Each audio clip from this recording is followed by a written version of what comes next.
என்னுடைய வீடியோவை நீங்க பார்த்திருப்பீங்கன்னு நினைக்கிறேன். இவ ஏதோ ஒரு பைக்கை வாங்கிட்டாங்க, அவனை வச்சு செஞ்சாங்க பாருங்க. தாய்க்கு ஒரு செருப்பு வாங்கி தர முடியல, உனக்கு எதுக்கு பைக்? எத்தனை ரீல்ஸ், எத்தனை விளாக். நீ இருக்கிற ரேஞ்சுக்கு உனக்கெல்லாம் எதுக்கு கேடிஎம் பைக்? அடேங்கப்பா, நம்ம கருத்து கந்தசாமிகள் இருக்காங்க இல்லையா, சோசியல் மீடியாவினுடைய காந்தியடிகள், நம்ம ஸ்லாங்ல சொல்ல போனா அவங்கெல்லாம் இந்த பையனை அப்படி ரைட்ல ஒரு பரட்டு லெஃப்ட்ல ஒரு பரட்டுன்னு சும்மா பரட்டி போட்டுட்டு இருக்காங்க. கடந்த 3 நாட்களாக இணையதளத்தில் கடும் விமர்சனத்துக்குள்ளான இளைஞர். சோசியல் மீடியாவுக்கு வந்தாலே பல பேர் அடுத்தவன் என்ன பண்றான், இவன் என்ன வாங்கிட்டான், அவங்க அம்மா காதுல நகை இல்ல, கழுத்துல நகை இல்ல, ஐயோ பாவங்க, ஏன் வாங்கி கொடுங்களேன்.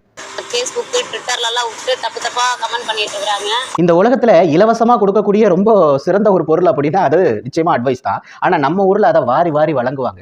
இளைஞரின் மீது கண்டமேனிக்கு தண்டனைகளை அள்ளி கொட்டிய இணையவாசிகள். ஆனா வழங்கும் போது தன்னை ஏதோ இயேசுநாதர் மாதிரியும் தன் தலைக்கு பின்னாடி ஏதோ ஒரு ஒளிவட்டம் தெரியற மாதிரியும் அவனுக்கு முன்னாடி வரக்கூடிய எல்லாருமே சீடர்கள் மாதிரியும் உட்கார்ந்து உபதேசம் பண்ணிட்டு இருக்காங்க. இதெல்லாம் ரொம்ப தவறு. இதை பத்தி நம்ம பேச போறோம். நம்ம சேனலை சப்ஸ்கிரைப் பண்ணாம பார்த்துட்டு இருக்கீங்கன்னா தயவு செஞ்சு சப்ஸ்கிரைப் பண்ணிடுங்க. குறிப்பா பெல் ஐகானை